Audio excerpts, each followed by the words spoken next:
રાજકોટ જિલ્લાના ઉપલેટામાં કિસાન સભા દ્વારા માંગ દિવસની ભવ્ય ઉજવણી કરાઈ। ખેડૂતોને માંગને લઈને સરકાર દ્વારા કોઈ નિર્ણય ન કરવામાં આવતો હોવાનું કિસાન સભાના હોદ્દેદારોએ આક્ષેપ કર્યા છે। સરકાર દ્વારા ખેડૂતોને વિવિધ માંગ સ્વીકારવામાં આવે, જેને લઈ માંગ દિવસની ભવ્ય ઉજવણી કરાઈ। કિસાન સભાના હોદ્દેદારો અને કાર્યકરો દ્વારા વિવિધ બેનરો સાથે સૂત્રોચ્ચાર કરાયા। એટલે એ ખેડૂતોનો ઐતિહાસિક દિવસ, કારણ કે અમારી અનેક સમસ્યાઓ, ખેડૂતોની અનેક માંગો, આ માંગ સરકાર સ્વીકારતી નથી અને હર દિવસે હર રાતે અમે આજે જે ધરણા કરી રહ્યા છીએ।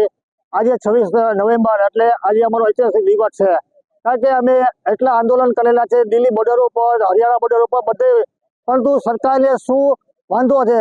સરકાર કેમ ખેડૂતોની દુશ્મન હોય છે?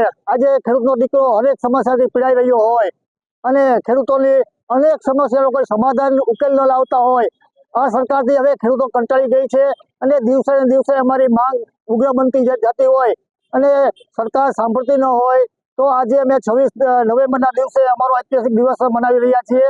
આહવાન કર્યું છે કે 2020ના રોજ જ્યારે 26 નવેમ્બરે આંદોલન શરૂ થયું હતું અને 13 મહિના સુધી ચાલેલા આંદોલન સાથે સરકારે ખેડૂતોની માંગણી અંગે કરેલ લેખિત આશ્વાસન નો આજ દિવસ સુધી અમલ થયો નથી।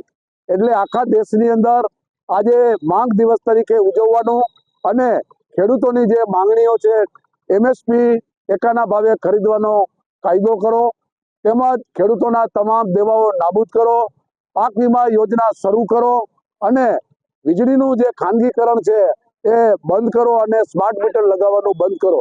એ ઉપરાંત મજદૂરો માટેના જે 4 નવા લેબર લો કાયદા કર્યા છે એ કાયદા પાછા ખેંચો અને મનરેગામાં બજેટ ઘટાડવાનું બંધ કરો।